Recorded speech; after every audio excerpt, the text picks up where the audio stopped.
Au-delà du 7e ciel, le prophète Muhammad atteignit un lieu appelé Sidrat al-Muntaha, le lotus de la limite, au-delà duquel même Jibril ne pouvait aller. En un clin d'œil, il traversa d'immenses océans d'espace séparés par des voiles de gaz, des zones d'obscurité absolue, de feu, de glace et de vide. Le voyage nocturne du prophète Mohammed, paix, bénédiction et salut sur lui, connu sous le nom de Al-Isra wal-Miraj, est l'un des événements les plus significatifs et miraculeux de la vie du prophète. Cet événement est largement rapporté dans le Coran, dans les hadiths et les ouvrages des savants.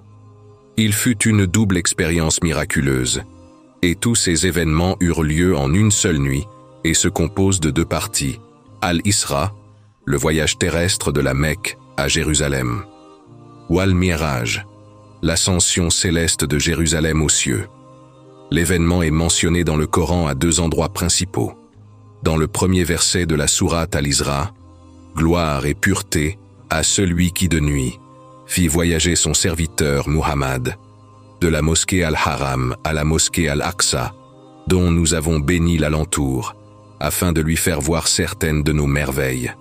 C'est lui, vraiment, qui est l'audient, le clairvoyant. » Et dans la sourate An-Najm, versets 13 à 18, « Et il l'a déjà vu lors d'une autre descente, près du lotus de la limite, près duquel se trouve le jardin de Marwa.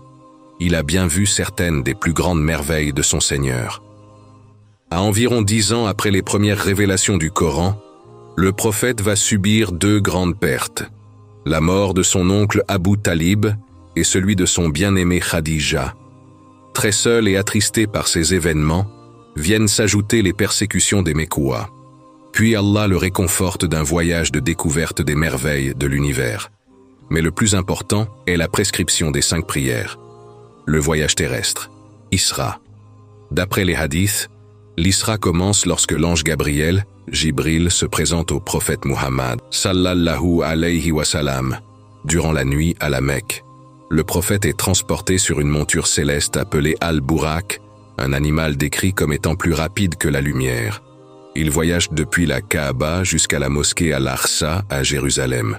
À Jérusalem, le prophète rencontre plusieurs prophètes précédents avec qui il prie, affirmant son rôle comme le dernier des prophètes. Al-Miraj, l'ascension céleste. Après avoir prié à Jérusalem, le prophète entreprend le Miraj, ou l'ascension vers les cieux. Jibril l'accompagne à travers les différents niveaux des cieux. Chaque ciel est peuplé par des anges et prophètes qui accueillent à Muhammad, sallallahu alayhi wa sallam. Au premier ciel, le gardien de la porte s'adresse à Jibril. « Qui est là ?» Jibril répond d'une voix posée. « C'est moi, Jibril. » Le gardien poursuit. « Et qui est avec toi ?» Jibril, avec respect, répond. « C'est Muhammad, le messager de Dieu. » Le gardien, après un instant de silence, demande. « A-t-il été envoyé comme prophète ?» Jibril affirme. « Oui, il l'a bien été. » Le gardien ordonne alors. « Ouvrez-lui la porte. » Au deuxième ciel. À leur arrivée, un autre gardien demande. « Qui est là ?» Jibril répond. « C'est moi, Jibril. » Le gardien, comme le premier, poursuit. « Et qui t'accompagne ?» Jibril calmement répond. « C'est Muhammad, le prophète de Dieu. » Le gardien demande à nouveau. « A-t-il été envoyé comme prophète ?» Jibril confirme. « Oui, il a bien été envoyé. » Le gardien dit alors. « Ouvrez-lui la porte, qu'il entre dans la grâce des cieux. » Et ainsi de suite, jusqu'au 7e ciel. Au premier ciel, le prophète rencontre Adam, alayhi salam, le père de l'humanité. Au deuxième ciel, il rencontre Yahya et Isa, Jésus, alayhi salam. Au troisième ciel, il rencontre Youssouf, alayhi salam. Au quatrième ciel, il rencontre Idris, alayhi salam.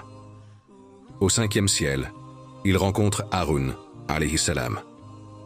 Au sixième ciel, il rencontre Moussa, alayhi salam. Au septième ciel, il rencontre Ibrahim, alayhi salam, adossé à la maison peuplée, Al-Bayt al-Ma'mour, un lieu de culte céleste visité par les anges.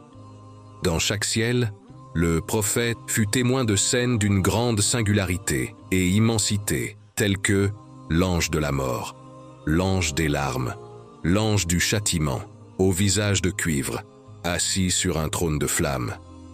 Un autre ange, mi-feu, mi-neige, sans oublier la vision du paradis et de l'enfer.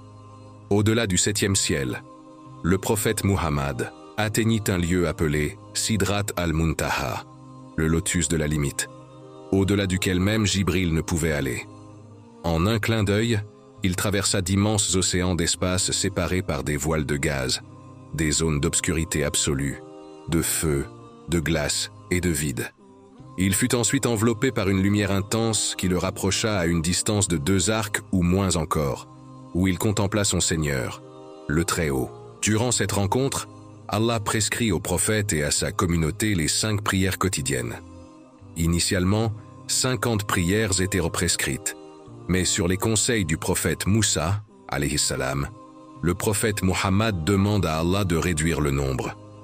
Finalement, Allah réduit le nombre à 5 prières quotidiennes, mais chaque prière est récompensée comme si elle en valait 10, accomplissant ainsi le total initial de 50.